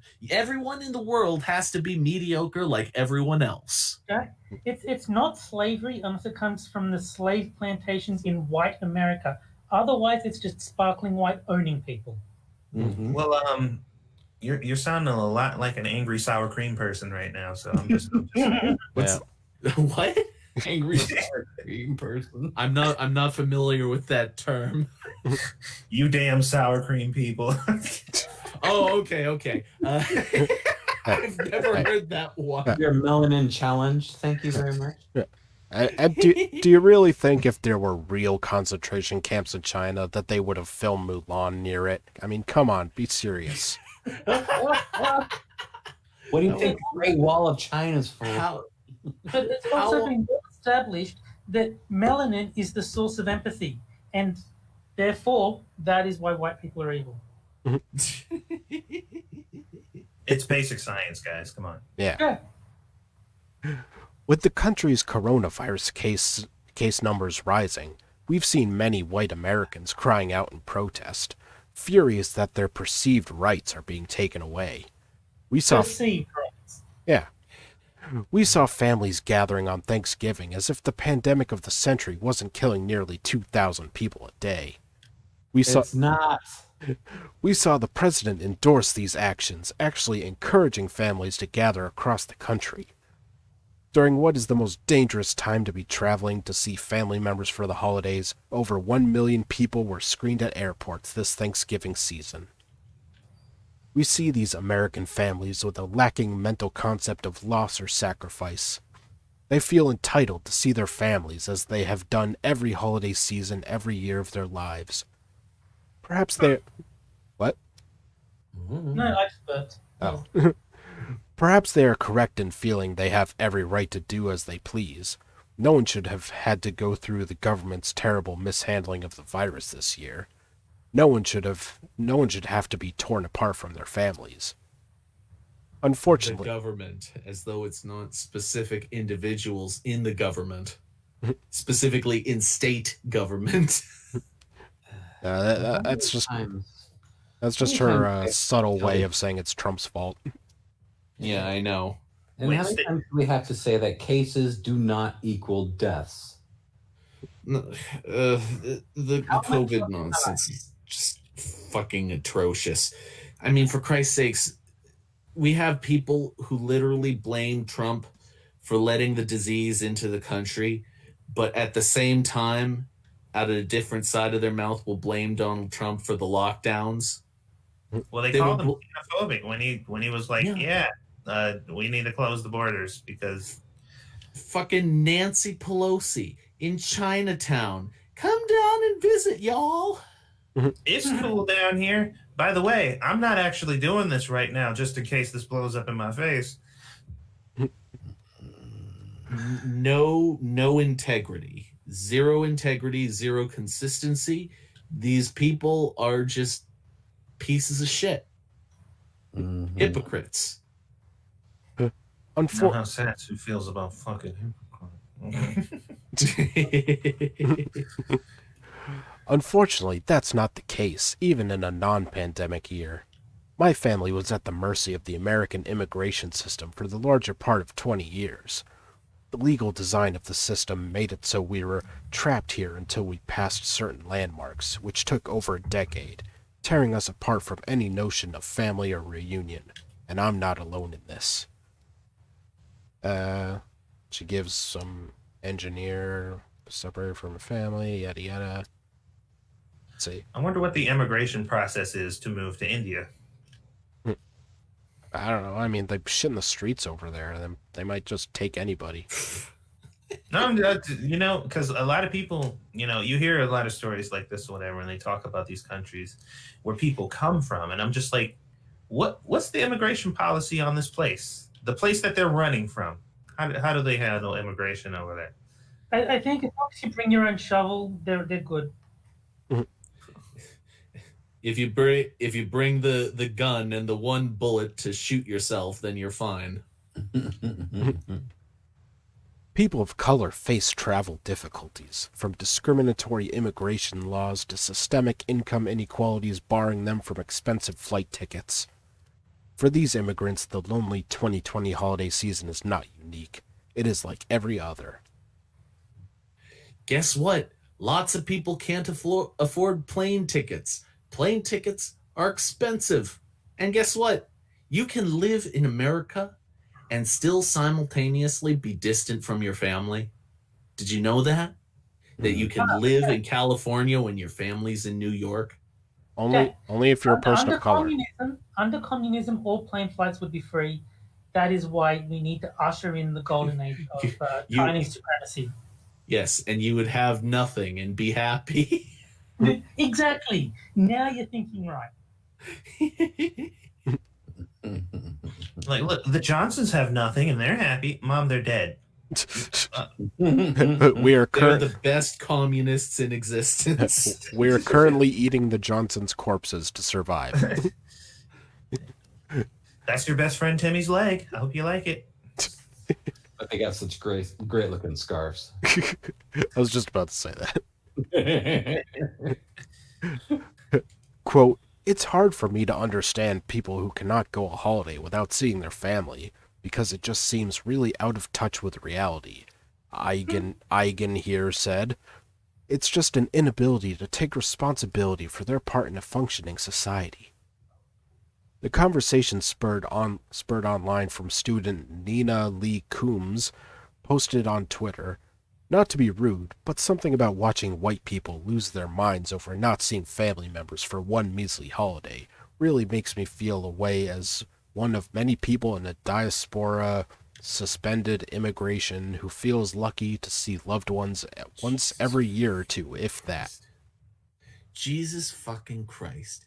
If you didn't want to be away from your family, then you shouldn't have moved out in the middle of fucking nowhere. You should have moved close to your family. You should have gotten a house there in India. And maybe then you could live close to your family and you could see them during the holidays.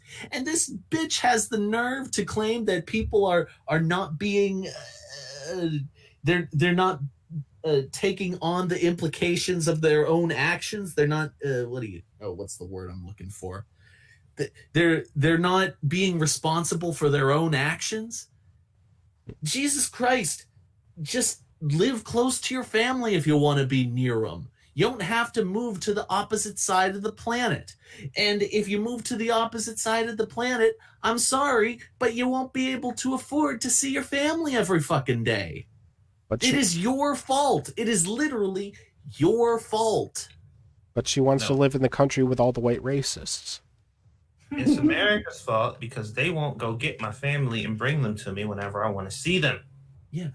Meanwhile, the people who are living in America and live only 20 minutes away from the people that they love and want to see all the time, the people who made that choice to live near their family don't get to see their family because of this bureaucratic nightmare bullshit that's going on with our state governments. Looking at you, Chris Cuomo.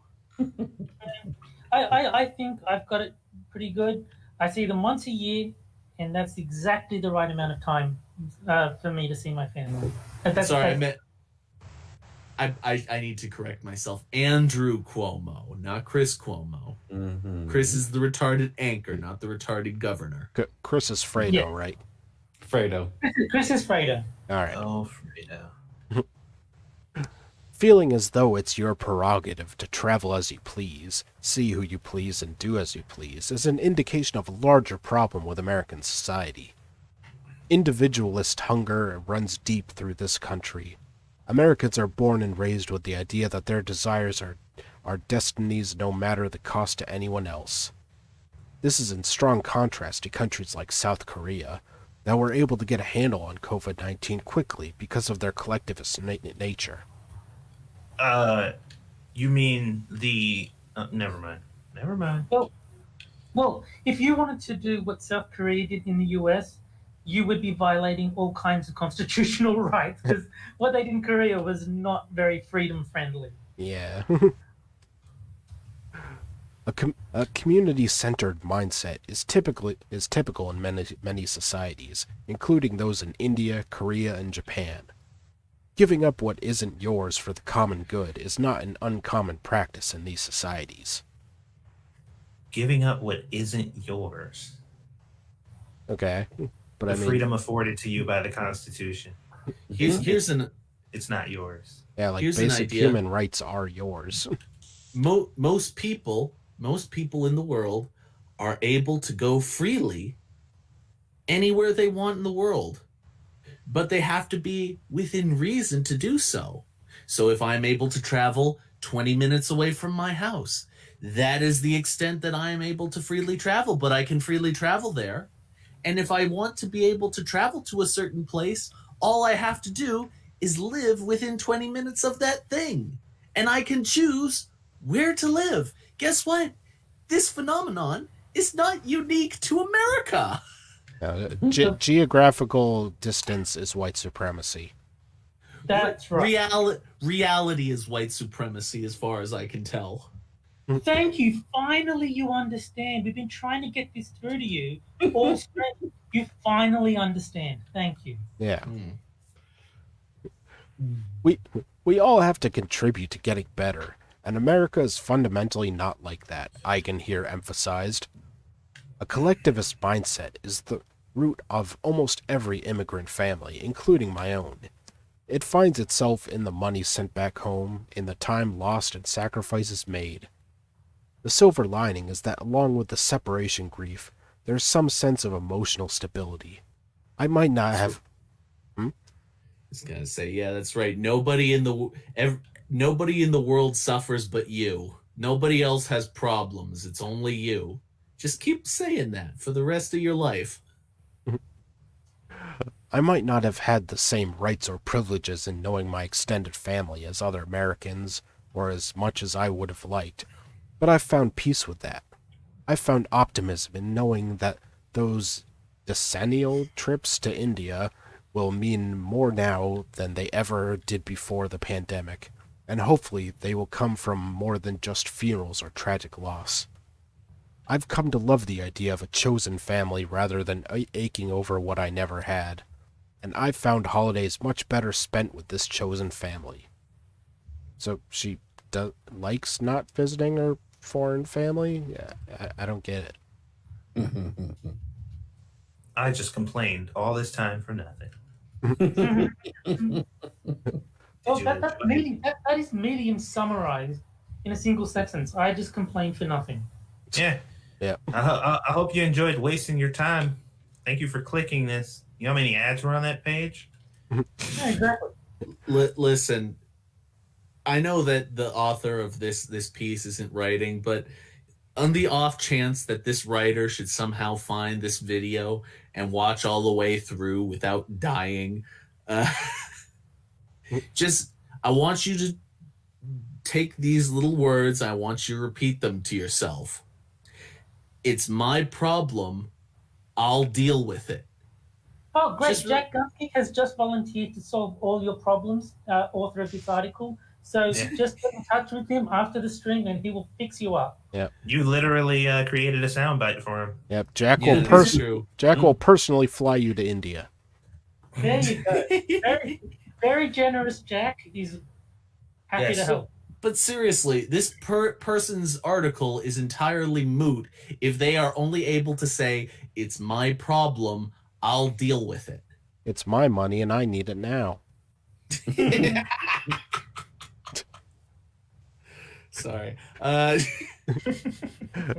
Immigrants bear the brunt of emotional pain that white Americans are just now experiencing, a feeling of loneliness that they have never before come into contact with, and they are risking everyone's lives to run from it. The end. Wait a minute. How are they risking everyone's lives if you're safely inside of your house following all the rules? Bombs. Because just the idea of white people being free is deadly. Well, here's the thing, and let's get a little morbid here. Isn't the fact that, as you say, because of course it's exclusively white people. Nobody else is upset about the lockdowns. It's only white people, right? Correct. Isn't it great that all those white people are out there infecting other white people who are eventually going to die? Like, wouldn't that benefit you and your situation here? Because you clearly hate whites. So They're dying the wrong way, Satsu. They're supposed to die the right way, which is, in an angry mob of black people, not from some impersonal virus. It doesn't have the same, gut feel to white people dying if it's just a virus taking them out. Well, obviously, death and coronavirus, when these people talk, they talk about issues that are adjacent to the thing they're really interested in, and that's power.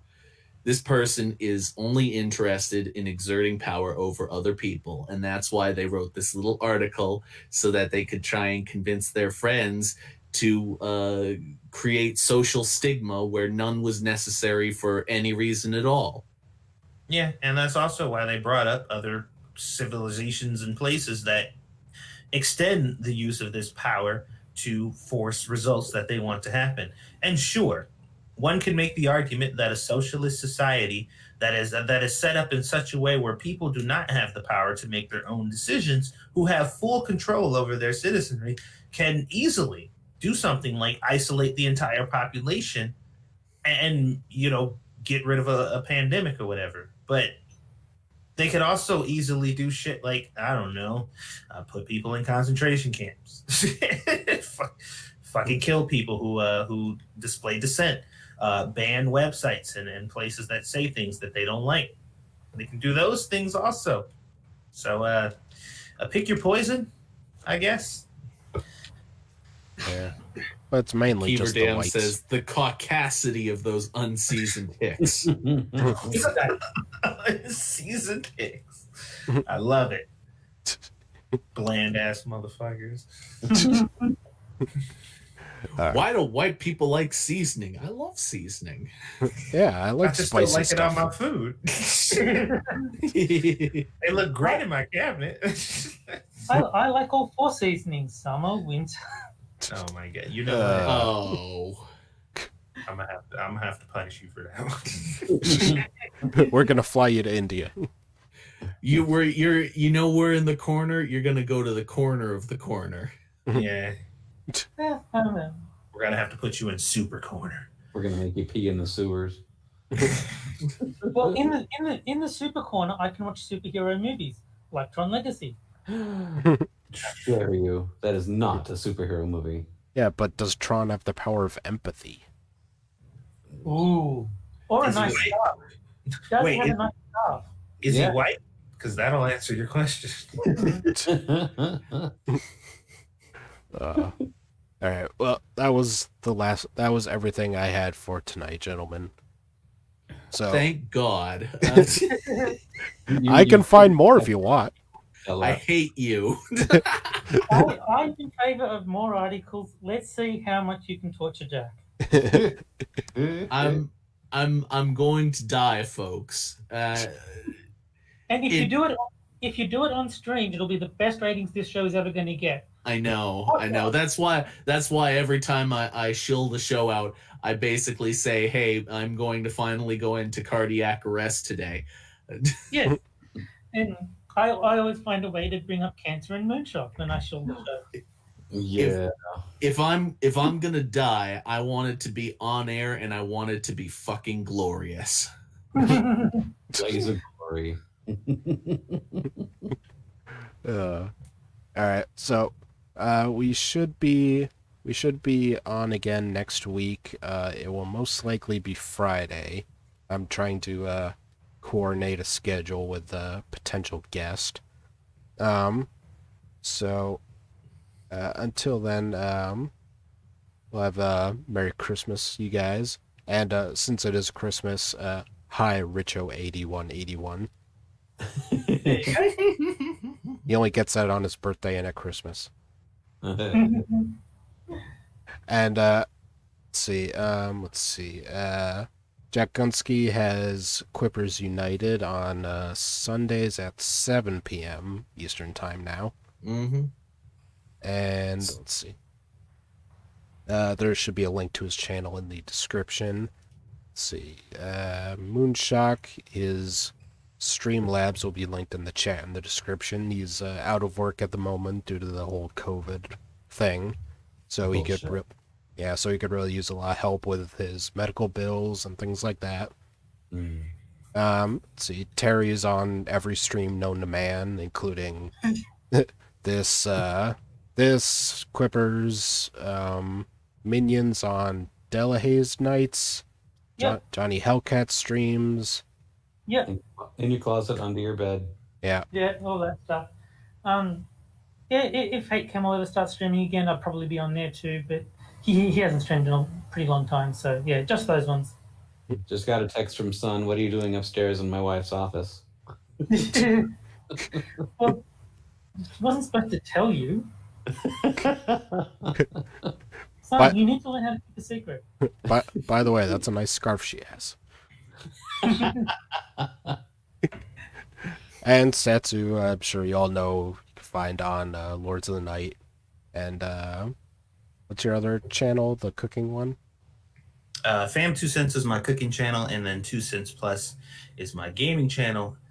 To be honest, I would much prefer you sub to the cooking channel over the gaming channel. Although we have fun over there, but my cooking channel, that's my page. Yeah. I would just like to note that I was the 3rd ever subscriber of his cooking channel.